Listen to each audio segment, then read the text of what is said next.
Let's look at how to add a chemical to inventory. If you haven't yet set up your vendors, go ahead and do so by clicking on Vendors and then Manage Vendors. We have a video that shows you how to do that, so go ahead and watch the video. Okay, to add a chemical to inventory, go ahead and click on Inventory. Now, scroll down to the Chemicals section. If you're adding a chemical that you bought in the last calendar year, then click the Startup Chemical Inventory. If you're adding a chemical that you bought this calendar year, go ahead and click Manage Chemicals. We're just going to click Manage Chemicals in this example. Both screens look the same. Now, if you already have chemicals added to your inventory, you'll see a list of the ones that you've added. To add a new chemical, just click the green Add button. If you had no entries entered into your chemical inventory, you would automatically enter the Add Chemical screen. Now, to save time, instead of clicking the green Add button, I'm going to take a look at one that's already set up. Okay, let's look at the items that you have to add when you're adding a chemical. There's a product ID that you have to fill in.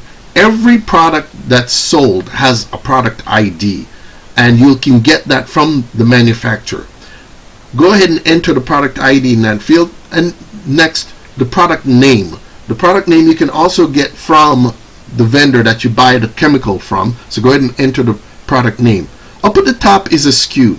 A SKU is a variant of the product ID, and it gives more information about the product itself. For example, you'll notice that this particular SKU includes the product ID, but it also gives you more information. For example, the 3T here means the product comes in 3-inch tablets, and then the 50 lb says that it's sold in containers of 50 pounds each. So go ahead and enter the SKU, the product ID, and the product name when you have them from the vendor. Below that is a list of chemical tests that are associated with the chemical that you're adding. Go ahead and select the test that is closest in relation to the chemical that you're adding. Since we're adding chlorine tablets, we'll select chlorine from the list. That way, when the pool tech selects chlorine on his menu, he will see this particular chemical. Beneath that, enter the manufacturer and select the vendor that you bought the chemical from. For example, click on the list icon next to the vendor ID, and you'll see a list of the vendors. Just go ahead and click on the vendor that you bought the chemical from. It will fill in the vendor's name, and it will also add some other information that you won't necessarily see on this screen. Okay, next you're going to put in the number of containers that you bought. Here we bought 2 containers. The next field says weight or volume. In other words, how much is in each container. Here we're saying that there are 50 pounds in each container. So the unit of measurement for each container is pounds. We could also have selected quarts, gallons, liters, whatever, solid ounces. Select the proper unit from the drop-down list. Okay, below that is the default chemical. So what we're saying here is when the pool tech selects this particular chemical from his menu, this chemical is to be shown as the first one in the list. The next field over says default unit that is used in the field. So in what kinds of quantities does the pool tech normally use this chemical? Well, select it from the list. If he normally uses it in pounds, then select pounds. If he normally uses quarts, select quarts. Here we're selecting tablets because this is the tablet form of chlorine. Okay, below that we then tell it what the weight of each tablet is, and here we have 7 ounces. This will tell the system, okay, each tablet that is used as 7 ounces each. Next comes the dates, and these are optional. You can put in the date in which you acquired this chemical. So inside the in-service date, just put that date in there. Is there a date on which the chemical expires? In other words, it is no longer usable, effective, or it becomes dangerous. Go ahead and put that date in there. If you want to be notified when this date occurs, then put in the date that you want to be notified. Okay, now comes the cost component. How much did you pay for all containers? You put in the total cost of all the containers. Next, you select whether to mark up the chemical or to put in a sale price. I've selected here to put in a markup. So I'm saying I want to mark up this product 100%. In other words, I want to double how much I charge the customer for this chemical. So it'll be double the price that I paid for the chemical. Okay, next comes how many containers I have left in inventory. Then the system will calculate how much each container costs and how much each container is to be sold for. It will calculate that in the background. Below that are the chemical groups. When you're adding pools to the system, you put each pool in a chemical group. Then inside of the chemicals, you decide which group of pools to charge when the chemical is used.